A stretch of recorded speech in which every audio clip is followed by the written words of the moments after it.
અને સમાચારોમાં સૌથી પહેલા એક ઝટકારૂપી સમાચારથી શરૂઆત કરવી છે। એલપીજી ગેસ હવે મોંઘો થઈ ગયો છે। ગેસના બોટલમાં હવે તમારે ગેસ ભરાવવો હશે તો 50 રૂપિયા વધારે ચૂકવવા પડશે। ઉજ્જવલા સિલિન્ડરના ભાવમાં પણ ₹50નો વધારો કરાયો છે।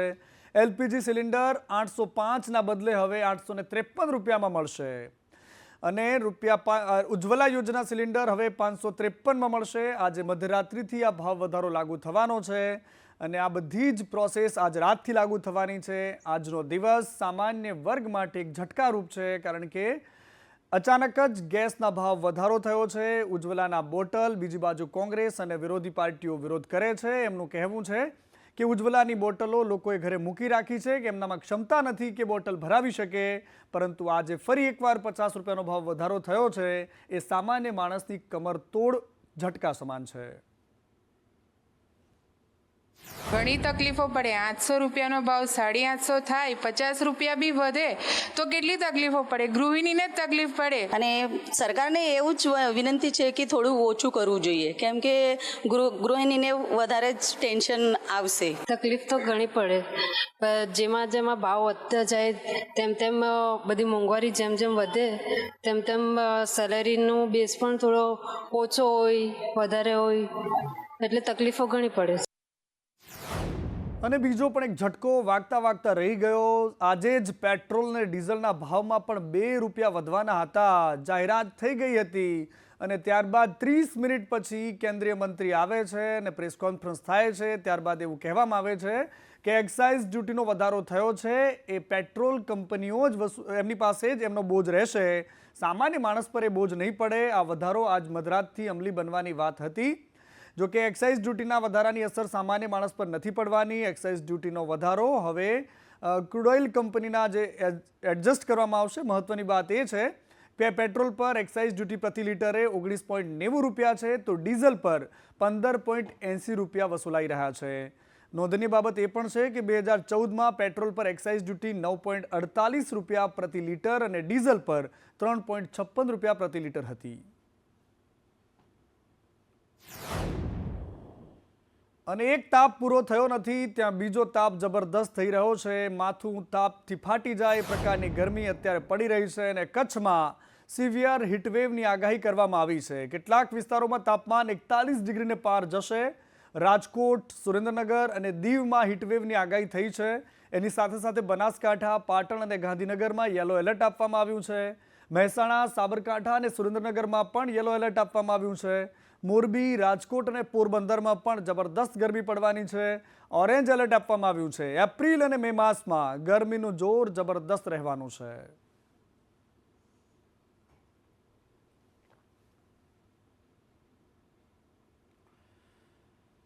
સરકારી ગરમી જોઈ, કુદરતની ગરમીની વાત કરી અને હવે એ ગરમી કે જે માનવ સર્જિત છે એ આગ લાગવાની ઘટનાઓ ક્યાંક આકસ્મિક તો ક્યાંક લાપરવાહીના કારણે થાય છે। રાજ્યમાં એક જ દિવસમાં 5 સ્થળો પર આગની ઘટના બની। સુરતના કોસંબામાં પોલીસે જપ્ત કરેલા વાહનોમાં આગ લાગી ગઈ। 4 જેટલી કાર આગની ઝપેટમાં આવી તો બીજી તરફ સુરતના લસકાણામાં જોતજોતામાં કારમાં આગ લાગતા આગમાં કાર બળીને ખાખ થઈ ગઈ। અરવલ્લીના ભિલોડામાં ક્રેડિટ કંપનીમાં આગ લાગી અને ઓફિસનો માલ સામાન બળીને ખાખ થઈ ગયો તો ભાવનગરમાં પણ મોડી રાત્રે ગેરેજમાં આગની ઘટના બની હતી જેમાં 2 બાઇક તેમજ સામાન બળીને ખાખ થયો। આ તરફ દીવ ઘોઘલા જેટી બોટમાં પણ આગ લાગી, જે 2 મોટી બોટ અને 3 નાની બોટમાં આગથી ભારે નુકસાન થયું છે।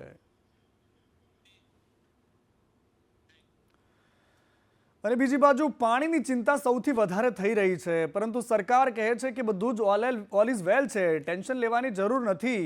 ઉનાળામાં પાણીની તંગી નહીં સર્જાય, પાણીનો જથ્થો ઉપલબ્ધ કરવાનો સરકારે દાવો કર્યો છે। સરદાર સરોવર ડેમ સહિત જળાશયોમાં જથ્થો ઉપલબ્ધ છે। 207 જળાશયોમાં 57%થી વધારે પાણી હોવાની વાત સરકારે કરી છે। સરદાર સરોવર ડેમમાં 61%થી વધારે પાણીનો જથ્થો છે। દક્ષિણ ગુજરાતના કુલ 13 જળાશયોમાં 62%થી વધારે જથ્થો છે। મધ્ય ગુજરાતના 17 જળાશયોમાં 56%થી વધારે જથ્થો છે અને સૌરાષ્ટ્રના 141 જળાશયોમાં 44% પાણી પડ્યું છે। અને કચ્છની જો વાત કરીએ તો કચ્છમાં 20 જળાશયોમાં 41%થી વધારે પાણીનો સંગ્રહ છે। ગત વર્ષે 207 જળાશયોમાં 50.84% પાણીનો જથ્થો હતો। આ સરકારી આંકડાઓ છે, પરંતુ બીજી બાજુ હવે જે સમાચારની વાત કરવી છે એ માત્ર ને માત્ર પાણીની છે.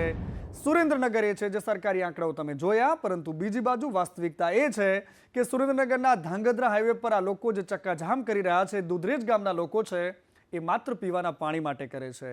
ગ્રામજનોએ રસ્તા પર આવીને સંઘર્ષ કરવો પડ્યો, પોલીસ સાથે એમનું ઘર્ષણ થયું, પોલીસે એમની ટીંગાટોળી કરી અને ત્યાંથી લઈ જવામાં આવ્યા. આ બધો જ સંઘર્ષ એટલા માટે થયો કારણ કે એમને પીવા માટે પાણી નથી મળતું. કલેક્ટર અને અધિકારીઓને અનેક વખત રજૂઆતો કરી હોવાની વાત ગ્રામજનો કરી રહ્યા છે, પરંતુ આ તંત્ર છે કે એમને આ તરસ પણ નથી દેખાતી. અને ગુજરાતમાં હવે રાજકીય પારો પણ જબરદસ્ત રહેવાનો છે. મંગળવારથી અમદાવાદમાં 2 દિવસ કોંગ્રેસનું રાષ્ટ્રીય અધિવેશન મળી રહ્યું છે, જેને લઈને કોંગ્રેસ ડેલિગેશન અમદાવાદમાં ધામા નાખી રહ્યું છે. રાષ્ટ્રીય કોંગ્રેસના તમામ મોટા નેતાઓ અહીંયા આવી રહ્યા છે. રાજકીય માહોલ પણ જબરદસ્ત ગરમાયો છે. કોંગ્રેસ જડમૂળમાંથી ફેરફાર કરવાની વાતો કરી રહી છે. સામે સત્તા પક્ષ ભારતીય જનતા પાર્ટીએ કોંગ્રેસ પર કટાક્ષ શરૂ કરી દીધા છે. कोई एक आदमी या कोई एक नेता कोई निर्णय ले ले और सब के सब वो करे, ये संभव नहीं है भारत में, और कांग्रेस में ये हम कभी नहीं होने देंगे. हम सब मिलकर आज नहीं 1947 से पहले भी अधिवेशन के जरिए जटिल से जटिल समस्याओं को आपस में मिल बैठकर उसका हल निकालते. રાહુલ ગાંધીએ કહ્યું છે કે કોંગ્રેસમાં 2 પ્રકારના ઘોડા છે. એક લગ્નનો બારાતનો ઘોડો છે અને બીજો રેસના ઘોડા છે. એ નક્કી કરવાનું છે. 12 વર્ષથી આ સ્ટેટમેન્ટ આપે છે. હું તો એમને સમજાવી નથી શક્યો, પરંતુ એ સમજાવે કે ભાઈ કોંગ્રેસમાં છે એક ઘોડા છે, એને નથી સમજાવી શકતા, અને એને કારણે જે એની માન્યતા છે એ ગુજરાતની પ્રજા સાચી પાડે છે, અને એને કારણે આજે વિરોધ પક્ષના જે માન્ય વિરોધ પક્ષ તરીકે રહેવું જોઈએ એ પણ ગુજરાતમાં રહ્યા નથી. બીજી વાત રાહુલ ગાંધીએ જ કરી છે, મેં વાત નથી કરી, કે કોંગ્રેસમાંથી 40-50 લોકો એવા છે કે જે ભારતીય જનતા પાર્ટી સાથે ભળેલા છે. તો એ કોણ ભળેલા છે એ રાહુલ ગાંધીજીને પૂછી જોઈએ કે कौन कौन छे. ये फख्र और गर्व महसूस हो रहा है कि मैं गुजरात की इस पवित्र धरती, जो बापू की धरती है, पटेल की धरती है, उस धरती पर हम लोगों को आने का अवसर एक बार फिर मिला है. डबल इंजन की भाजपा की सरकारों में जिस तरह से तबाही का मंजर देखने को मिल रहा है, वो आज सच में चिंता का विषय है, जिस पे चिंतन करने के लिए अखिल भारतीय कांग्रेस कमेटी की ये बैठक गुजरात की पवित्र धरती के अहमदाबाद शहर में होने जा रही है. अमेरिका ने टैरिफ बढ़ाया और आज देखिए किस तरीके से जो बाजार ऊंधे मुंह आकर गिर गया है. देश की अर्थव्यवस्था को भारी चोट पड़ रही है. રાહુલ ગાંધી ગુજરાતમાં અધિવેશન કરે કે દિલ્હીમાં અધિવેશન કરે, ગમે ત્યાં અધિવેશન કરે, કંઈ ફરક પડવાનો નથી. ને ગુજરાતમાં તો મૂળિયા જ ઉખડી ગયેલા છે. કોંગ્રેસ જેવું ગુજરાતમાં કંઈ બચ્યું નથી. અને ખુદ રાહુલ ગાંધીજીને કહેવું પડે કે અહીંયા 2 પ્રકારના ઘોડા છે, અને સ્ટેટમેન્ટ આપ્યા પછી પણ આટલા દિવસ પછી એ બાબતનો કોઈ નિર્ણય ના લઈ શકાતો હોય. કારણ કે કોને ઘોડા ગણવા અને કોંગ્રેસમાં કોને ગધેડા ગણવા, એમના માટે જ એક ઇસ્યુ છે. અને બીજી બાજુ થરાદ ખાતે આજે આંજણા ચૌધરી સમાજનો સત્કાર સમારંભ હતો. સમારંભમાં વિધાનસભાના અધ્યક્ષ શંકર ચૌધરીએ નિવેદન આપતા કહ્યું કે થરાદને સૌથી શ્રેષ્ઠ બનાવવા માટે વધુ મહેનત કરવી પડશે. મને થરાદે ખૂબ પ્રેમ આપ્યો છે, લાગણી આપી છે. થરાદ માટે જેટલું પણ કરું એટલું ઓછું પડશે. હજુ વધારે કામ કરવું એ મને લાગણી આપી છે કે એના માટે હું જે કંઈ કરું, મારો લોહીનું એક એક બૂંદ એના માટે પરસેવો પાડું તો એ ઓછું છે. કેમ? મને મારા થરાદે એટલો પ્રેમ ને લાગણી આપ્યું છે. અને હવે તો જેમ દિવસો જાય એમ જ્યાં જવું ત્યાં વધારે પ્રેમ લાગણી આપે છે, વધારે સ્નેહ આપે છે. મને થાય છે કે હજુ વધારે કામ કરવું. આપણું થરાદ સૌથી શ્રેષ્ઠ હોય, આપણું થરાદ એની આવતીકાલ ઉજળી હોય, આપણું થરાદ એમાં જીવવાવાળા તમામ પ્રજાજનો એ તમામનું કલ્યાણ થાય, દરેકનું ભલું થાય. એના માટે હજુ વધારે મહેનત શું કરીએ. અને આ તરફ બનાસકાંઠા જિલ્લા વિભાજન મુદ્દે પૂર્વ સાંસદ પરબતભાઈ પટેલનું એક મોટું નિવેદન સામે આવ્યું. એમણે કહ્યું કે શંકરભાઈને વાવ થરાદ જિલ્લો અલગ કરવા માટે મેં વાત કરેલી, વિવાદ ન થાય એટલા માટે ચૂંટણી સુધી નામ ન લીધું. પરબત પટેલે આ પહેલીવાર પોતાના પત્તા ખોલ્યા છે. જિલ્લો બનતા ઘર આંગણે બધી જ કચેરીઓ મળશે એવી વાત પણ પરબત પટેલે કરી છે. ધારાસભાની ચૂંટણી પહેલા શંકરભાઈને આપણો વાવ થરાદ જિલ્લો અલગ બને એના માટે મેં જે તે વખતે પણ વાત કરી હતી. કે આપણે સરકારમાં પણ શંકરભાઈએ કીધું કે અત્યારે હવે ચૂંટણીઓ આવે છે જેમ હમણાં તમે જોયું ને જબરજસ્ત વિરોધ કાંકરેજ ને ધાનેરા ને દિયોદરનો નીકળ્યો એમ કે વિવાદ થશે એટલે આપણે ચૂંટણી સુધી નામ લેવું નથી, ચૂંટણી પછી કરશું. છતાં જ્યારે જિલ્લો નવો બન્યો છે ત્યારે તમને બધાને આપણું મિત્રો 100 કિલોમીટરનું અંતર, સોઈગામવાળાનું 150 કિલોમીટરનું અંતર, ઘર આંગણે આપણને બધી કચેરીઓ મળશે, ન્યાય મળશે. આ બધું જ મિત્રો ઘર આંગણે કર્યું છે ત્યારે શંકરભાઈને હૃદયથી દિલથી ખૂબ ખૂબ ધન્યવાદ અને અભિનંદન આપું. તમે દલા તરવાડીની કહાની સાંભળી છે? રીંગણા લઉં બે ચાર અને લો ને 10-12 કોને ફરક પડે છે? અને આવો જ ઘાટ ગુજરાતની સૌથી મોટી યુનિવર્સિટીમાં ચાલે છે. ખાનગી સંસ્થા સાથે ગુજરાત યુનિવર્સિટીએ ગજબનો ખેલ કરી નાખ્યો. પ્લોટની અદલાબદલી કરે છે અને આની ચર્ચા ચારે બાજુ થઈ રહી છે. બોયઝ હોસ્ટેલ પાસે આવેલા પ્લોટની અદલાબદલી કરી ખાનગી યુનિવર્સિટીને ફાયદો થાય તે માટે પ્લોટ બદલાયાની વાત સામે આવી. તાજેતરમાં જ યુનિવર્સિટી સાથે સોદો થયાની દરખાસ્ત પર ચર્ચા થઈ. ખાનગી સંસ્થાને તેને અનુકૂળ પ્લોટ યુનિવર્સિટીએ આપી પણ દીધો અને આ સમગ્ર મામલે કોંગ્રેસે કહ્યું છે, પૂર્વ સેનેટ સભ્યો પણ કહે છે કે આમાં કોઈક મોટા નેતાનો હાથ છે, કોઈકની નજર છે, જેના કારણે આખો ખેલ થઈ રહ્યો છે. કુલપતિઓ બદલાતા રહ્યા પરંતુ આ પ્રોસેસ નથી બદલાતી. યુનિવર્સિટીનો પ્લોટ ખાનગી સંસ્થાને પધરાવવા હોવાનો વિવાદ એક સામે બહાર આવ્યો છે. યુનિવર્સિટીએ તમામ પ્રકારની તૈયારીઓ કરી લીધી છે. કઈ પ્રકારની તૈયારી છે તે શું આખો વિવાદ છે તે આપણે પાર્થિવરાજ સાથે સમજીશું. ગુજરાત યુનિવર્સિટીનો પોતાનો પ્લોટ છે, ખાનગી સંસ્થાને પધરાવવાની વાત છે, શું વાત છે? ખાસ કરીને જે માહિતી અમને મળી કે જે ગુજરાત યુનિવર્સિટીનો પ્લોટ, જે ગુજરાત યુનિવર્સિટીના વિદ્યાર્થીઓ, જે ગરીબ મધ્યમ વર્ગના પરિવારોમાંથી આવતા વિદ્યાર્થીઓ જેમને સસ્તું સારું શિક્ષણ મળી રહે તેના માટે સરકારની યુનિવર્સિટીઓ બનાવવામાં આવી, જેના વિચારમાં એ હતું કે કેવી રીતે શિક્ષણને, સારા શિક્ષણને લોકો સુધી પહોંચાડવું. આજે શિક્ષણનું ખાનગીકરણ, શિક્ષણનું વેપારીકરણ, જે પ્રકારે જે વાત સામે આવી છે કે ખાનગી યુનિવર્સિટી જે લાખો રૂપિયાની માતબર રકમની ફી ઉઘરાવે છે, તો એ તો ક્યાંક બીજે પણ પૈસાથી ખરીદી શકે, પ્લોટ જમીન ખરીદી શકે, તો લૂંટ મચાવી રહી છે. એવી યુનિવર્સિટીને પ્લોટ પધરાવવાની શું જરૂર પડી? એટલે સ્પષ્ટપણે મારું માનવું છે કે ગુજરાત યુનિવર્સિટીની જગ્યા એ ગુજરાત યુનિવર્સિટીના વિદ્યાર્થીઓ માટે જ હોય અને એમને સસ્તું સારું, જેને કહી શકાય કે પોસાય તેવું ફીઝમાં શિક્ષણ મળે. વચ્ચે તો એવી પણ વાત આવી હતી કે આને તો ખાનગી હોટલ બનાવવા માટે આપી દેવાના છે. વાત સાચી છે ખોટી છે મને નથી ખબર, પણ એ હોટલ કોણ બનાવવાનું હતું એ પણ નથી ખબર, પણ આવી વાત આવી હતી. સાચું ખોટું એ સત્તાધીશો જાણે. ત્યારે તો જે રીતે વિવાદ ઊભો થયો છે તે રીતે ગુજરાત યુનિવર્સિટી પોતાનો પ્લોટ છે તે ખાનગી સંસ્થાને પધરાવવામાં અને આ જ વિવાદ પર પૂર્વ કુલપતિ M.N. પટેલ છે. એમણે કહ્યું કે મારા કાર્યકાળ દરમિયાન પણ આવી દરખાસ્ત આવી હતી, પરંતુ એક વાત ચોક્કસ છે કે યુનિવર્સિટી આ પ્રકારે કોઈ જ ખેલ ન કરી શકે. જગ્યા બદલાવાની હતી અને મફતમાં આપવાની વાત ન હતી. આ પ્રકારની વાત પૂર્વ કુલપતિએ કરી છે. હતો ત્યારે એક એવી દરખાસ્ત આવી હતી કે 2 બ્લોક છે જે જૂના થઈ ગયા છે એ સ્પોર્ટ્સ કોમ્પ્લેક્સના કનેક્શનમાં એમને આપી દેવા, જેથી એનું એ સારું ડેવલપમેન્ટ કરી શકે અને એના બદલામાં એટલી જ અથવા એનાથી થોડીક વધારે બીજી જગ્યા એમને આપીએ. એ દરખાસ્ત એ વખતે અમે EC મેમ્બર અને સેનેટ મેમ્બર ચર્ચા કર્યા પછી ઓલમોસ્ટ ટર્ન ડાઉન કરી દીધી.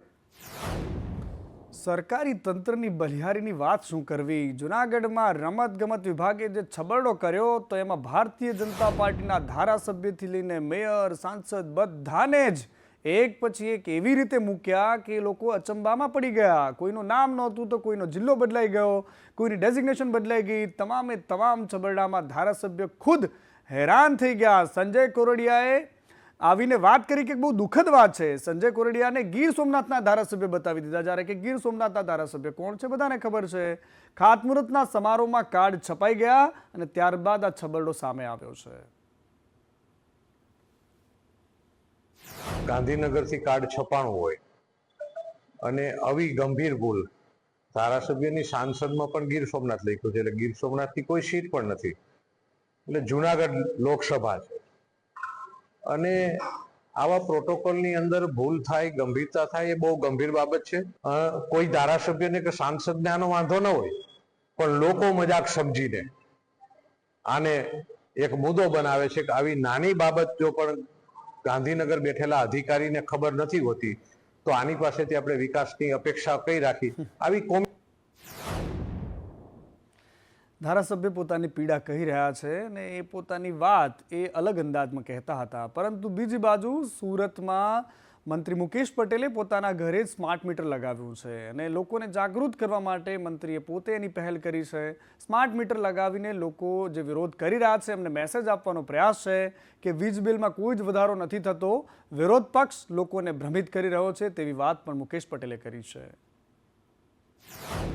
મીટરથી કોઈ લાઇટ બિલ વધારે નથી આવવાનું, એમાં કશો પર કોઈ અલગથી ટેરિફ ચાર્જ નથી, ઇન્સ્ટોલેશન ચાર્જ નથી, મીટરનો ચાર્જ નથી. પરંતુ આ મીટર લાગવાથી આપણને ઘરમાં કેટલું વીજળીનું કન્ઝમ્પશન થાય છે એ તરત આપણા મોબાઈલ પર ખબર પડી જાય. આપણા ઘરમાં ક્યાંય કદાચ આપણે બંધ કરીને ગયા, કોઈ લાઇટ ચાલુ રહી ગઈ હોય તો ક્યાંક આપણું મીટર રીડિંગ આપણે તરત જ ખબર પડે છે, એમાં તુરંત મીટર રીડિંગ આવી જાય છે. એટલે આપણને ઘરમાં કેટલો વપરાશ છે, આનાથી લાઇટનું કન્ઝમ્પશન બી તમારું ઘટી જશે. જે વપરાશ છે એ વપરાશમાં પણ નિયંત્રણ આવી જશે. એમાં કોઈ એવું લોકો એવી બધી ખોટી માન્યતા ફેલાવે છે. અને આ તરફ ઊંઝામાં સીઝ કરાયેલો 74 લાખનો મુદ્દામાલ સગે વગે થઈ ગયો. રામપુરા દાસજના 4 ગોડાઉનમાંથી મુદ્દામાલ સગે વગે થઈ ગયો. ચોખ્ખી વેસ્ટ અને પેકિંગ વરિયાળીનો જથ્થો હતો જે સગે વગે થઈ ગયો છે. લીલા કલરના પાવડરવાળી વરિયાળીની બેગો પણ સગે વગે થઈ ગઈ. 2024થી લઈને એપ્રિલ 2025 સુધીનો મુદ્દામાલ હતો, જે કોણ લઈ ગયું, કોણે સેટિંગ પાડ્યું એ કશું જ ખબર નથી. ગોડાઉનમાં સરકારી સીલ તોડીને આખો મુદ્દામાલ બદલી નાખવામાં આવ્યો, સગે વગે કરી નાખવામાં આવ્યો. ગોડાઉન એ રમણ પટેલ નામના વ્યક્તિને ભાડે આપી દેવાયું. ઊંઝાના મહેશ પટેલ વિરુદ્ધ પોલીસે ફરિયાદ નોંધી છે. અને ગુજરાતમાં પોલીસ પર બુટલેગરો કેટલા હાવી છે એનો આ દ્રશ્યો દેખાડે છે. આ દાખલો છે સાબરકાંઠા જિલ્લાના દ્રશ્યો કે જે હેરાન કરનારા છે. બુટલેગરો નાકાબંધીમાં પોલીસ પર ગાડી ચડાવે છે. વડાલી પોલીસ સ્ટેશન નજીકની બેરિકેડિંગ તોડીને ત્યાંથી ફરાર થઈ ગયા. ઈડર પોલીસે બુટલેગરનો પીછો કર્યો. પીછો કરતા એ ખેતરમાં ઘૂસ્યા અને ખેતરમાં બિલકુલ ફિલ્મી ઢબે દારૂની આ ગાડી હતી, એની હેરાફેરી થતી હતી. એની પાછળ પોલીસના કર્મચારીઓ પણ ગાડી લઈને ભાગ્યા. આખરે મહા મહેનતે પોલીસે આ આરોપીઓને પકડ્યા છે, આ બુટલેગરને ઝડપ્યો છે અને એની પાસેથી 17.22 લાખનો દારૂ પણ ઝડપી પાડ્યો છે. હવે વાત કરવી છે વડોદરાની. વડોદરામાં એક રીલ આવીને આખું કામ અટકી ગયું. વિશ્વામિત્રી નદીના પ્રોજેક્ટનું કામ આખું ખોરંભે ચડી ગયું. એક જીવદયા પ્રેમીએ રીલને લઈને વિરોધ કર્યો. પ્રોજેક્ટ કોન્ટ્રાક્ટરના દીકરાઓએ આખી રીલ બનાવી હતી. 2 યુવકોએ ઈંડા મૂકતા મગરને દેખતા રીલ બનાવી અને નદીમાં વસતા મગરોને લઈને આ રીલ બની હતી. જીવદયા પ્રેમીઓએ પણ આ પ્રોજેક્ટનો ભાગ છે. વિરોધને લઈને પ્રોજેક્ટનું કામ રોકાયું છે. ફોરેસ્ટ વિભાગ દ્વારા કડક કાર્યવાહીની માંગ થઈ રહી છે. પછી એમને પૂછ્યું તો કે એવું કંઈ ગુનો દાખલ નથી થતો. આ તદ્દન ખોટી વાત છે. આમાં કંઈ લેતી દેતી ઉપલા અધિકારી થયું હોય કે કોન્ટ્રાક્ટરે ડાયરેક્ટલી કર્યું હોય. જો આવું થતું હોય તો પહેલાં એનો કોન્ટ્રાક્ટ રદ થાય. આ પહેલી ગાઈડલાઇન છે. કારણ કે મંત્રાલયની ગાઈડલાઇન છે કે વાઇલ્ડ લાઈફને ખલન ના પહોંચવું જોઈએ. તદુપરાંત એનજીટીનો બી ચુકાદો આ જ છે. બરોબર છે. ત્યારબાદ અમે 3 વાર રજૂઆત કરતા આરએફઓ સાહેબ અમને કહે કે તમે કોઈ પણ વસ્તુ જ્યારે વાઇલ્ડ લાઈફના જે સેન્ચ્યુરી વિસ્તાર હોય, અભયારણ્ય વિસ્તાર હોય, નેશનલ પાર્ક હોય કે ફોરેસ્ટ રિઝર્વ હોય, એની અંદર જો વન્ય પ્રાણીમાં કોઈ વ્યક્તિ અપ્રવેશ કરે અને રીલ બનાવે તો ગુનો બનતો હોય છે. બીજી વસ્તુ એ છે કે જ્યારે કોઈ વન્યજીવને રંજાડે, એના ઉપર આક્ષેપ કરે, કોઈ એના ઉપર ગંભીર નુકસાન કરવાના પહોંચાડે, એના પાછળ દોડે, એવી રંજાડવાની ક્રિયા થતી હોય ત્યારે આમાં વાઇલ્ડ લાઈફ પ્રોટેક્શન એક્ટ 1972ના નિયમ મુજબ લાગુ પડે છે. અને આ બાજુ બળબળતા ઉનાળા વચ્ચે ગાંધીનગરમાં આંદોલન કરી રહેલા કર્મચારીઓમાં હવે ફાંટા પડ્યા છે. આરોગ્ય કર્મચારીઓમાં હવે વિરોધનો વંટોળ આમને સામને થઈ ગયો. કર્મચારીઓને પૂછ્યા વગર હડતાલ સમેટવાનો નિર્ણય કરાયો હોવાનો કર્મચારીઓના વોટ્સએપ ગ્રુપમાં સ્ક્રીનશોટ વાયરલ થયા છે. એક જિલ્લાના આગેવાને પ્રમુખ સામે રોષ ઠાલવતા કહ્યું છે કે ભાવનગરના વ્યક્તિએ તાપીના પ્રમુખને ધમકી આપી અને ભાવનગરના સંજય રાઠોડે સુરેશ ગામિતને ધમકી આપી. એમાં કહ્યું કે તમને મારી નાખીશું, મને કંઈ પણ થશે તો જવાબદારી પ્રમુખની રહેશે તેવું સુરેશ ગામિતે પણ કહ્યું છે.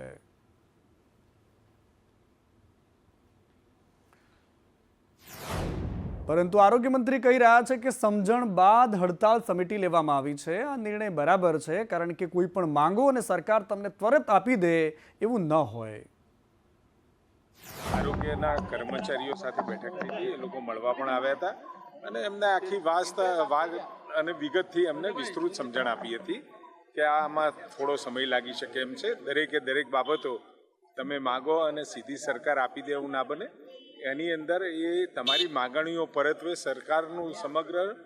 સરકારના અધિકારીઓ સાથે વિચાર કર્યા પછી એ નિર્ણય લઈ શકાય. એટલે એમને તરત જ એ વાતમાં સંમત થયા અને કહ્યું કે અમે અમારી પાછી ખેંચીએ છીએ, પરંતુ આપ સરકારશ્રી તરફથી આ બાબતનું યોગ્ય નિરાકરણ આવે અથવા તો વિચારી અને અમારી સાથે એક બેઠક થાય એવી એમને માગણી કરી હતી.